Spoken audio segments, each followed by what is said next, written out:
Hello, calculus fans. Welcome to section 10.1, where we talk about curves defined by parametric equations. So in previous chapters, we've studied and used functions of the form y equals f of x to describe curves in the xy plane. That's something we've done probably ever since middle school, right? So now we're going to introduce another way to describe a curve by expressing both the x and y coordinates as a function of a third variable t.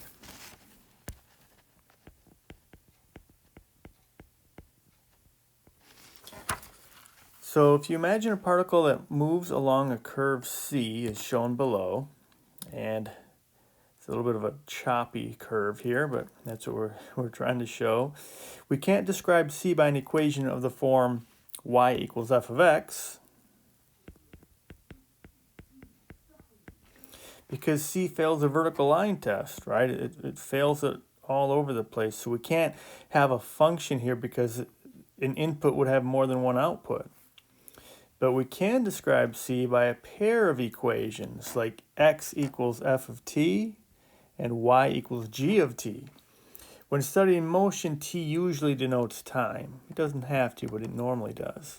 So what we're going to get into today is a way to describe this motion using a parametric equation. And you can use parametric equations to draw all kinds of curves that you could never do in function notation. And they're used in computer graphics a lot, especially like automotive or aerospace design, the programs that use those, that where you have to have curves going all over the place. Also, like laser printers have used these to make Chinese characters. So that's what we're going to study today. So just to get some of the ideas out here, okay, we will call this thing here a parametric curve.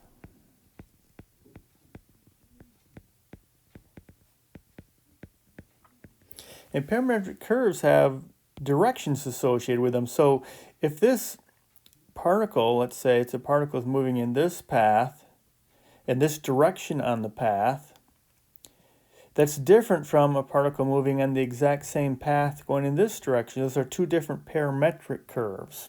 Okay, so when you see a parametric curve, it'll typically have a direction of motion with it. So you'll have something like this. You have these little arrows to indicate the direction of motion.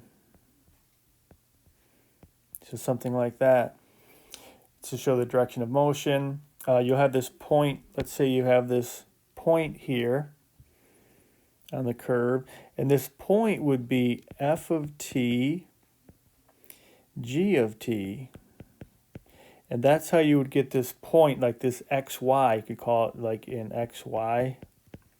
But x is described by a function of t, and y is also described by a function of t.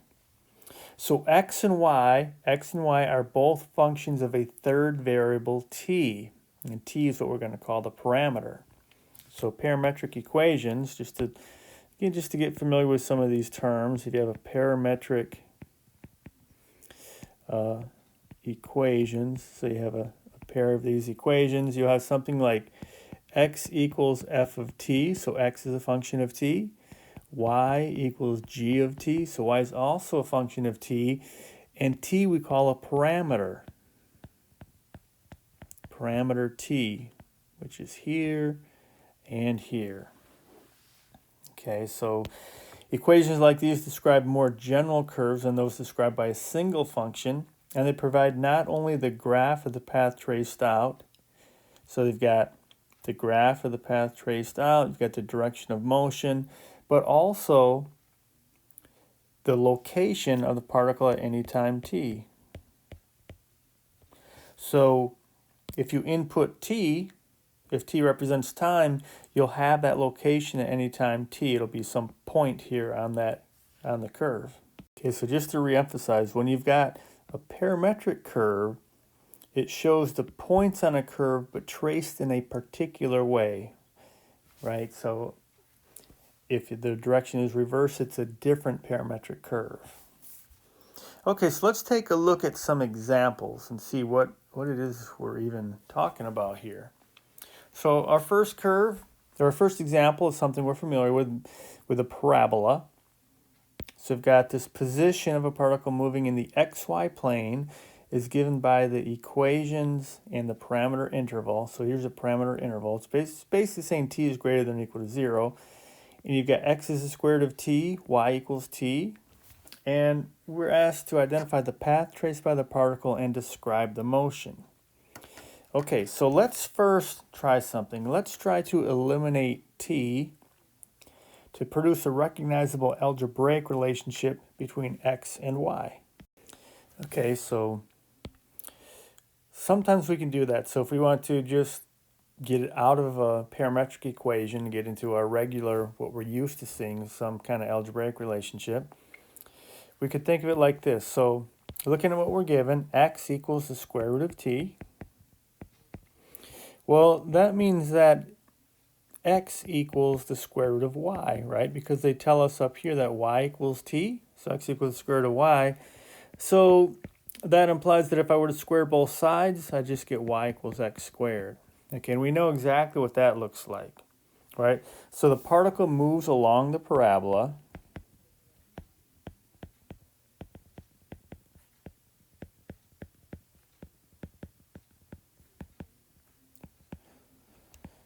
Along the parabola, y equals x squared. Okay, but we have to be a little bit careful here. But, so notice that the x-coordinate is never negative, right? X is the square root of t, so it's never going to be negative. T is always positive also. So t is always positive, y equals t, so y is always positive. You know, they're both greater than or equal to 0. And x is the square root of t, so everything is positive here. There's not going to be any negatives. So to get a feel for the graph of this, think about the good old days in middle school. And you did your first graph and you make a little t-table. Okay, we're going to do something similar. Okay, we're going to make a t-table, but we're going to have a t and an x and a y. So what we'll do is we'll take some values for t. Now in this case, t is greater than or equal to 0. And then we'll plug them in to x and y and see what x and y are. Okay, so this is how we'll get a graph of one of these parametric equations. Okay, so I'm going to pick some values for t, like 0, 1, and 4.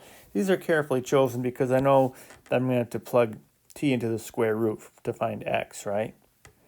So when t is 0, of course, x is 0 and y is also 0. And then we're going to think if this is a point, like 0, 0, right? So this is going to be the point 0, 0. So when t equals 0, this parametric curve is at the origin. Then when t is 1, x will be the square root of 1, which is 1. Y is the square root of 1, which is 1. So this corresponds to the point 1, 1. Then when t is 4, x will be the square root of 4. Right, x is always the square root of t. So x is the square root of 4, which is 2. And y is just equal to t, which is going to be 4. So this will give us the point 2, 4. So then we can plot this.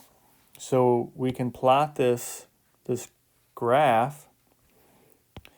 So I'm just going to plot the first quadrant here because we know there's no negatives, right? We know there's no negative values here. And then when we start here, so we've got, we start off, let's see, let me make some points here. So let's go 1, 2, 3, 1, 2, 3, 4. So we start off and we are at the point 0, 0. Okay, we start off here. And a lot of times you'll even say something like this. You'll say t equals 0. That's where we start when time is 0. Right, and then all of a sudden we are going to be at 1, 1, and then later on we'll be at 2, 4. So the curve is going in this direction. So usually what we'll do is we'll put some little indicator on there to show the direction of motion. So when t equals 1, we're right here. And then this is just the point, you know, this keeps on going, right? So it keeps on going. We've got this point here is a 0.24. That happens when t equals 2. If we just wanted to put like a general point here, this point P is equal to the square root of t, comma t, right? And then this keeps on going. So it looks like we would expect it to. It looks like a parabola. It's just sort of a simple example.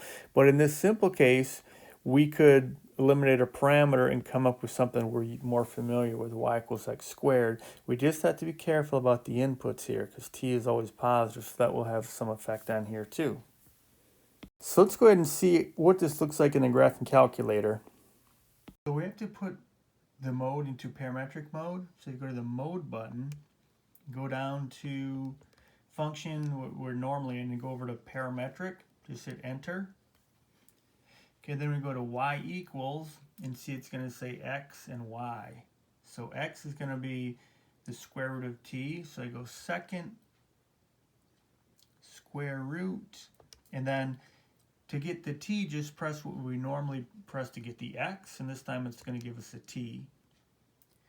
Okay, so then for y, we can just press t. And then to make this one work well, if you go to the window, let's change the window for t to go from 0 to 100 and get a step size of 1. So that'll go through a table from 0 to 100, and it'll go up by 1 every time. So where we just went 0, 1, and 4, for t it's going to go 0 to 100. And then for x, let's go from minimum 0, maximum 10, go to a scale of 1, so it'll put a tick mark every 1 unit. And for y, let's go 0 to 100. Maybe put a tick mark every 10 units. Okay, and then when we hit graph, we get kind of what we'd expect. Our next example has us moving counterclockwise in a circle. So we're asked to sketch the curve with parametric equations x equals cosine of t, y equals sine of t, and t varies between 0 and 2 pi. All right, so to get started, let's try making another table. Okay, so we'll start with t, x, and y.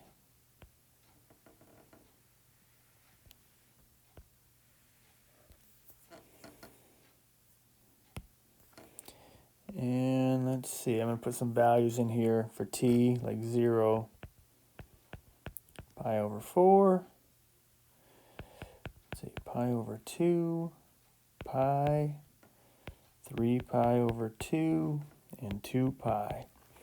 Now you might even notice something about this. This, if you look at this, we've got cosine t and sine of t. Now we know that if we square this and add it together, we're going to get 1, right? So let me make a little note of this. Make a little note here.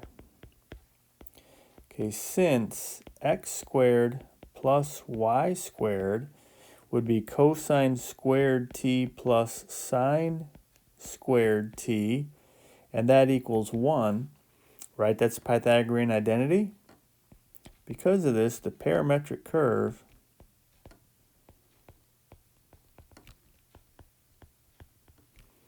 lies along the unit circle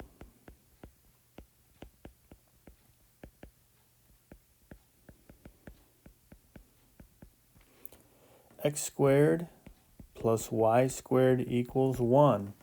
Okay, so we know this without even drawing it, just because we know something about this trig identity, right? X squared plus y squared equals 1. So we can sort of see that here. Now, normally, we won't be able to do that, or if this changes slightly, but in this case we do. So we know we're dealing with a circle here. But just to make sure, let's plug in some values for t, and I've selected some in a way where they won't be too bad to figure out, and it'll be a good trig review, right? So for x and y, we just need to figure out for x, what is the cosine of each of these values? And for y, what is the sine of each of these values? So this is what you should do. You should do this yourself. Don't wait for me, right? To figure these things out, like pi over 4, 3 pi over 2, we need either the unit circle or we need to know the graph, right? For most of these, we can do right from the graph. In fact, all these we can get from the graph except for pi over 4. Pi over 4, we need either the unit circle or one of the special triangles, right? To get this one. So just to review in case you're a little rusty, I'm just going to do a quick review of the special triangles. There are 2 special triangles, right? And the way to remember them, wow, these are not the best looking triangles I've ever seen, okay? So, but there's a 30, 60, 90, and a 45, 45, 90, right? These are the 2 special triangles. So we've got 30 degrees, 60 degrees, and 90, of course, for the right triangle. We got 45 degrees, 45 degrees, and 90. Remember that if you open up an entire circle, you go 360 degrees or 2 pi radians. What people typically remember is 180 degrees equals pi radians. So if I have a 30-degree angle, if I divide this by 6, I get 30, so I divide that by 6. So 30 degrees is pi over 6. 60 degrees, by the same kind of thinking, is pi over 3. And then if I were to divide 180 by 4, I would get 45. So divide this by 4. So over here we've got pi over 4 and pi over 4. So the way to remember these for doing these trig functions, remember in each case here, the shortest side of each triangle is 1. Okay, so over here, this side is 1. For this one, it's a tie. They're both the shortest side. So to find this one, we can use Pythagorean theorem. 1 squared plus 1 squared equals this squared, right? So we'll end up getting the square root of 2 over here. And then this one you just have to memorize, but it's kind of easy. This is 2 in the hypotenuse. This is also 2. This is a radical 2, but this is still 2. Just go 1, 2, 3. 1, 2, 3. So you go 1, 2, 3, but this time the radical is on the 3. Okay, so these are the 2 special triangles, and you can get all your trig functions with any kind of pi over 6, pi over 3, or pi over 4. Now the rest of these you can just get from the graphs themselves. So we do have to remember 2 graphs of trig function, just 2. That's really all we need, because the other 4 trig functions can be written in terms of sines and cosines, right? So if I just know sine and cosine, I can get the rest of them. Okay, so if this is over here, if this is y equals sine of x, I just have to know that sine of 0 is 0. So this one goes to the origin. It goes like this. And, of course, this is going to be 1, negative 1. Same with this, 1, negative 1. And then cosine of 0 is 1. So this one shoots through here, goes like this. This is all we really need to know for all these basic things of trig. If you know these 2 graphs and these 2 triangles, you can answer all the trig you need. Or the unit circle. That approach works also, right? Either one, but we need one of them. So go ahead with this. Press pause and fill these in, but don't wait for me. You've got to practice it yourself. That's the only way to learn. So press pause, fill these in, and then check back. Okay, so hopefully you did these yourself. You're not just waiting for me. So when t is 0, x is going to be 1, y is going to be 0, because x is just equal to cosine. Cosine of 0 is 1. Y is equal to sine. Sine of 0 is 0. Pi over 4, well, pi over 4, x is cosine of pi over 4. Cosine of pi over 4, remember, so, ka, toa, cosine is adjacent over hypotenuse. It's 1 over the square root of 2. Or if you prefer, some people don't really like writing 1 over the square root of 2 because you were tortured in school to never write a radical in the denominator, so then you multiply by this and you get the square root of 2 over 2. Okay, either one of those, it doesn't matter to me which way you do it. But these are going to be both 1 over the square root of 2 because sine and cosine are both going to be, right? Cosine is 1 over the square root of 2, sine is 1 over the square root of 2. Okay, now for us, because we're going to have to draw this, I'm just going to let you know these numbers are roughly 0.707. Well, we don't really need that kind of precision, but let's just think of it as 0.7, okay, for when we draw our graph. Okay, pi over 2 is super easy to find from here. Okay, x equals cosine of t. Cosine of pi over 2 is 0. Sine of pi over 2 is 1. So we get 0 and 1. At pi, looking at the graph, we're going to get -1 and 0. 3 pi over 2, well, here's pi over 2. 2 pi over 2, right? 2 pi over 2 is pi. 3 pi over 2. So cosine of 3 pi over 2 is going to be 0. Sine of 3 pi over 2 is -1. And then finally at 2 pi, cosine of 2 pi is 1. And sine of 2 pi is 0. Okay, so remember these are actual points, right? So just to emphasize that, I'll do it like this. So this is the point 1, 0, right? These are actual points on the curve. So put little commas in here. So all right, I'm going to get rid of this stuff here so we can make some room to make our circle. So let's get rid of this, and I'm going to try to draw a graph here. Okay, so here we go.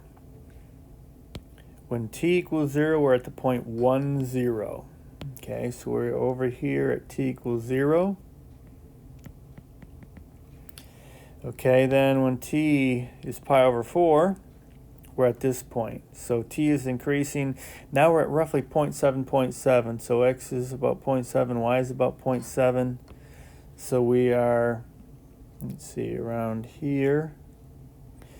Okay, and then when t equals pi over 2, we're at the point 0.1. So you can see what's happening. We're going in this direction. Right, so we are going counterclockwise. And I filled in some gaps here, but if you were to fill in other angles here, you could get all these little points along the way here. But we can see what's happening. We're going to end up, we go to -1, 0, right? And then we keep on going. We go to 0, -1. And you can see my circle's not the greatest, but hopefully you get the idea. And then finally we come back around and we're back here. So we've got this direction that's happening here. We're going in that direction. We're here when t equals pi over 2. So we basically have a circle. So this curve with these parametric equations between 0 and 2 pi is just a circle going from here. And you could put that in your graphing calculator too. You could put these in parametric mode and set your t to go here. So the step size, the t step, you're going to want to make it small enough so it doesn't get real clunky. Like if you make your step size too small, you'll have these like straight line segments and it won't be smooth at all. So if you do practice this in your graphing calculator, and it looks like instead of a circle, like it maybe goes something like this, that just means your step size is too big. Make a smaller step size and it will smooth it out and you'll get a nice circle there. Okay, so we can see that as t goes from 0 to 2 pi, the point xy starts at 1, 0 and traces the curve counterclockwise. Okay, so here's a question for you. Here's a question. What if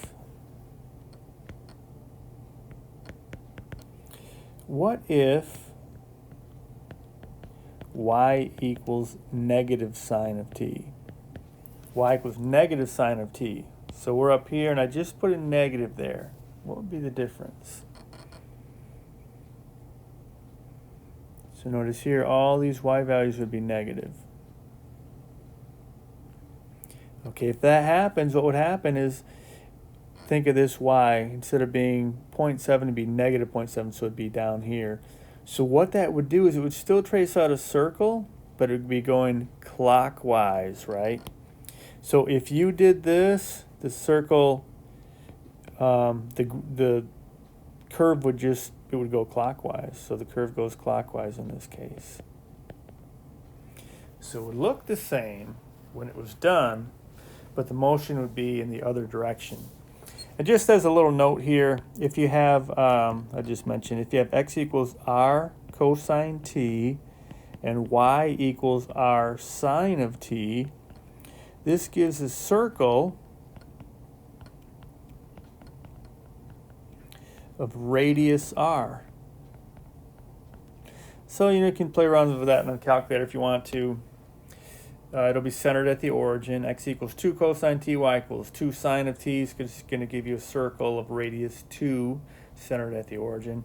That's why this one, r is 1 here, right? It's not listed, so this is going to be a circle of radius 1 centered at the origin.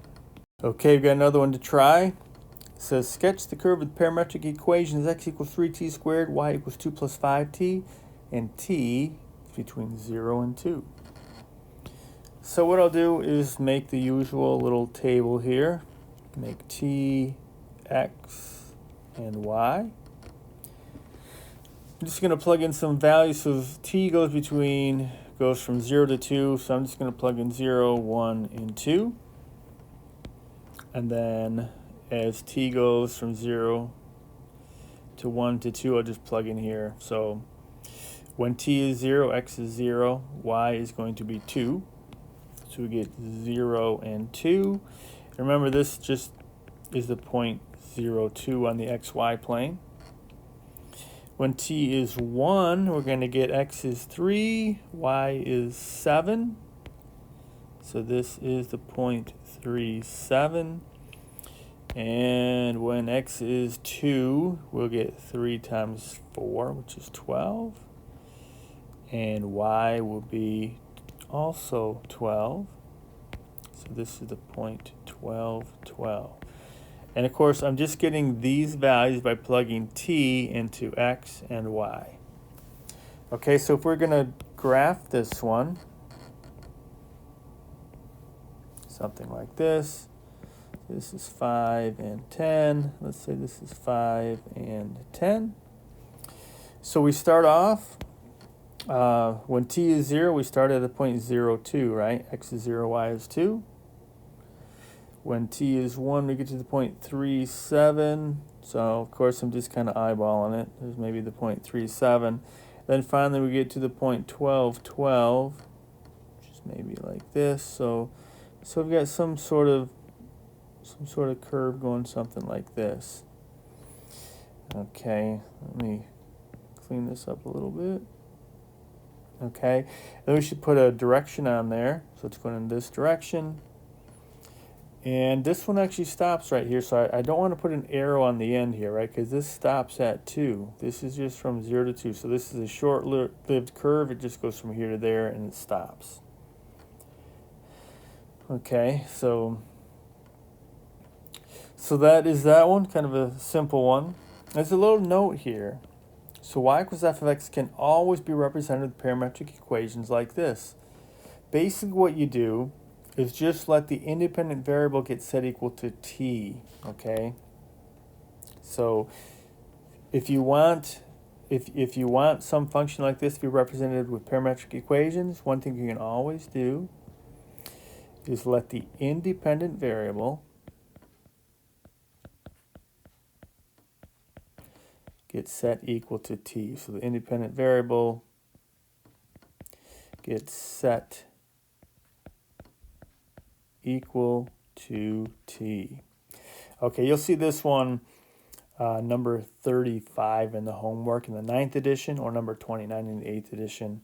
So they just have this function and they say, how do I represent this with parametric equations? Just remember this. The independent variable is going to set equal to t, and then y will be a function of t. Okay. Or I guess if they got tricky, if they said something like x equals g of y, then let y equal t, right? So always the independent variable gets set equal to t. But I don't think that's going to happen. I think it'll just be a regular function. Okay, then we've got example 4 here. It says eliminate the parameter to find the Cartesian equation of the curve. So When they say something like this is a Cartesian equation, when they say this, what they mean is just normal function notation, okay? Just a different way to say that. Normal function notation. All right, so if we want to eliminate the parameter, well, we could do this. Let's look at this first one, okay? X equals t minus 1. So what I'm going to do to eliminate the parameter, I'm just going to solve that for t. So doesn't this mean that t equals x plus 1? If I just solve this for t, I'll get t equals x plus 1. And then y, okay, this is what y is. So now I'm going to plug x plus 1 in for t. Right, so that would say, going from this one, we say, okay, so y equals t cubed, well, that's just x plus 1 cubed plus 1. All right, but it's not quite that simple. We also have a boundary on t here. So that's going to affect our graph of y, right? This isn't defined everywhere. So what I need to do is consider this thing, okay? So since x equals t minus 1, all right, so I'm going to look at this one. So x equals t minus 1. So if t is a negative 2, if I plug in that left endpoint, x equals minus 2 minus 1, so x equals negative 3. And also, x equals t minus 1. If I plug in the other endpoint of a 2 for t, right, just right here, looking at these endpoints for t and seeing how it affects x. So I plug a 2 in there, I'll get x equals 2 minus 1, so x equals 1. So I need to add to this, because this y just isn't defined everywhere. It's going to be defined based on these x values. So I have to say this. We have to say negative 3 is less than or equal to x, which is less than or equal to 1. So this whole thing is part of the answer. Right? Because if we were to graph this on an xy plane, it's not going forever. It's stuck here between negative 2 and 2 for t, and whatever values x and y take on this range of values, right? So when we make this Cartesian equation, we're also going to be limited somewhat. It's not going to go forever, so it's based on this. Okay, so that should probably give you what you need to know. I'm going to show you one more thing, though, because the parametric equations, you can make some just really crazy curves. The book may have some examples. I'm just going to show you one last example. So for this example, I'm going to do this one. I'm going to say, make sure it's in parametric mode, and I'm going to do x equals sine of 9t, y equals sine of 10t, t minimum equals 0, t maximum will be 2 pi, and t step, so the step size will be pi divided by 180, and then x will go from negative 1 to 1, y, so this will be for the window, all this is from the window. Right, so this stuff here is all from the window. So it'll set the window from negative 1 to 1 for x and y. And I'm going to just put the graph on here on the graphing calculator. But after this, you should be all set. 10.1 typically doesn't give us too much trouble. So take a look at this graph and then try the homework. And of course, let me know if you have any questions. Make this graph. To turn on the calculator, and let's go to the mode button, and then we need to go down to put this in parametric mode. Okay, so once you do that, then when you go over to y equals, you'll see it has x and y, and I already plugged in sine of 9t and sine of 10t, and to get the t, you just press the button we normally would press for X, and then T will come up because we're in parametric mode. Then in the window, I have a setting from 0 to 2 pi. For T, and the step size is pi over 180. So you just go second pi divided by 180. And then the minimum for X, -1, max 1. And put a tick mark every 1 unit, doesn't really matter. Y minimum -1, maximum 1, and the Y scale of 1. So a tick mark every 1 unit there too. And then when you press graph, this is what you get. Not easy to make that in function mode, but parametric mode, pretty easy.